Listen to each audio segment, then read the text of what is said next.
Você é da escola austríaca, o Hayek foi um dos principais expoentes, você citou ele agora há pouco, né?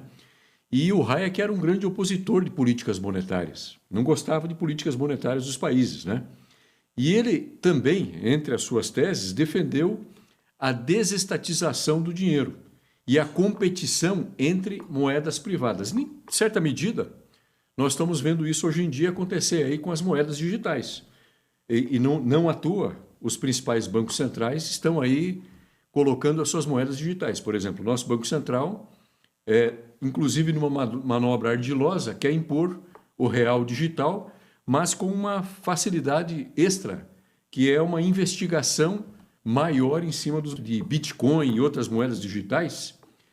As moedas digitais são o futuro? Para onde que a gente vai? Vamos lá.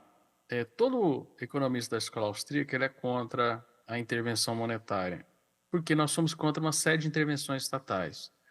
E a monetária é a pior de todas. Por quê? Porque é uma forma de você controlar todo mundo. Como você bem disse, a moeda digital do Banco Central vai controlar a movimentação de todo mundo, né?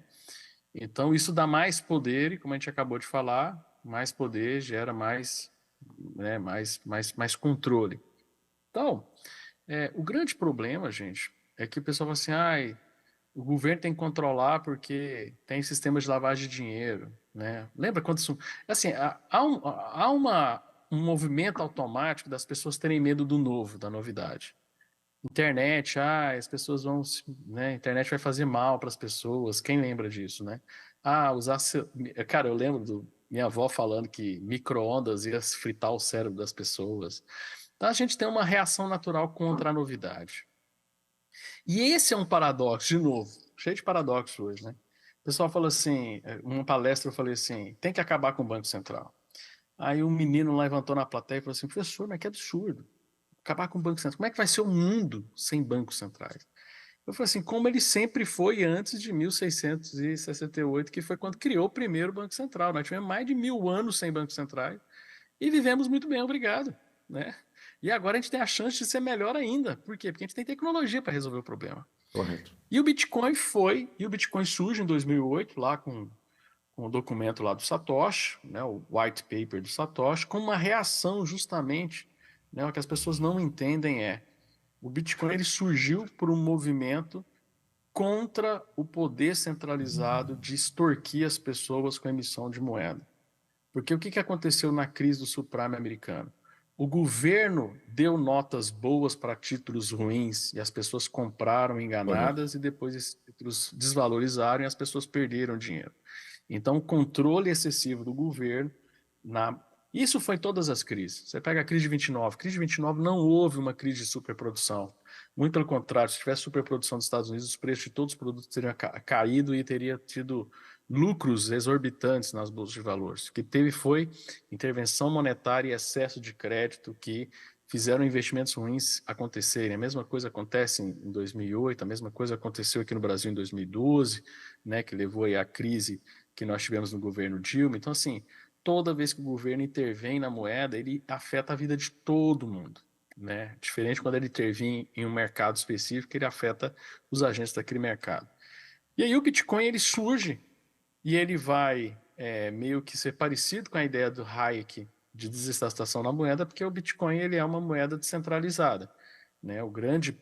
A grande jogada por trás do Bitcoin não é o Bitcoin em si, é o blockchain atrás do Bitcoin que permite com que você tenha a checagem daquela. Você não tem uma Segurança. agência, Uhum.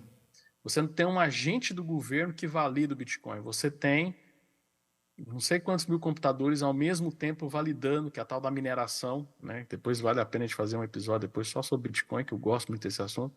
Você tem ali um monte de computadores ao mesmo tempo do mundo minerando, disputando a premiação da validação daquele Bitcoin. E quando todo mundo valida aquilo, aquela operação é realizada. Você não precisa de um governo que é... Então, o Bitcoin ele vem com essa ideia, né, de ser algo sem a participação do Estado e que as pessoas conseguem se organizar, que é a ideia da ordem espontânea hayekiana, que as pessoas acham que quando os austríacos falam que tem que acabar com o Estado, essas coisas, nós não estamos falando que tem que virar uma algazarra, que tem que virar uma anarquia. A gente está querendo não que tenha uma ordem que realmente exista legislações, mas construída pelos indivíduos, pelas Correto. pessoas, Pela acordos entre as sociedade. pessoas. A sociedade funcionando. Ah, Adriano, isso não funciona. Mentira, funciona. Por exemplo, linguagem. É o exemplo que o Hayek dá em Lei, Legislação e Liberdade, que é, para mim, o melhor exemplo de todos. Linguagem, a gente não combina. Por exemplo, região, vocês aí do Paraná têm um sotaque. O que foi? Vocês fizeram uma reunião para definir como é que é seu sotaque de vocês? Aí aqui em Goiás a gente fez uma reunião para decidir, tem uma regra falando quem tem que falar uai, que o mineiro tem que falar trem. Cara, foi sendo construído isso e todo mundo entende. Lá em Minas todo mundo entende, né? Como os mineiros falam aqui em Goiás, o pessoal entende. Então, quem que criou essa regra?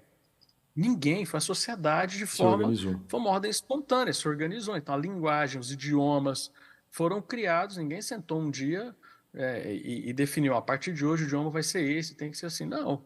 O máximo que aconteceu foi o pessoal organizar para criar alguma regra para usar o tio, para usar a crase.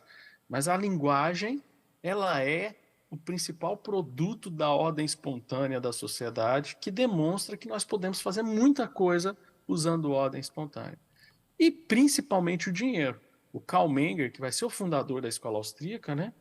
No livro dele, Princípios de Economia Política, ele fala, ó, a moeda surge do movimento de ordem espontânea. A moeda ela vai surgir lá do escambo, depois você vai usando moedas metálicas. Então, ele demonstra que a moeda ela já surge como ordem espontânea, que foi um crime você estatizar as moedas. Quando a gente cria lá o primeiro banco central do mundo, que é o Banco Central de Estocolmo, e depois o Banco Central da Inglaterra, e depois vai surgindo vários bancos centrais, mas já funcionava muito bem a moeda como ordem espontânea, né? O que acontece é que depois do calote do Nixon, né, que dá o cano lá em 1971, 72, todos os estados resolvem também usar a mesma estratégia e obriga a população a usar a moeda, aquele papelzinho colorido, né, garantindo o monopólio do Estado como forma realmente de coerção econômica das pessoas. Você pode ter moedas estatais, o Hayek fala isso, você pode ter moeda estatal? Pode, mas ela poderia competir com outras, que a pessoa poderia escolher a moeda, porque ia até Com a criar, vamos qualquer. pensar no mundo Uhum, ideal, né? uhum. O próprio Estado ia querer trabalhar para a moeda dele valer alguma coisa, para as pessoas optarem a usar a sua moeda em vez de usar outras moedas. Mas não, o que a gente tem é o tal do custo forçado, onde você é obrigado a usar a moeda estrangeira. Você pode chegar com uma nota de $100 para pagar a tua conta de água no banco, que ele não vai aceitar, mesmo valendo muito mais do que uma nota de R$ 100, mas você vai ter esse problema, porque o custo forçado, né, é crime, né? É crime, né? Tá na legislação que é crime você usar moeda estrangeira no Brasil.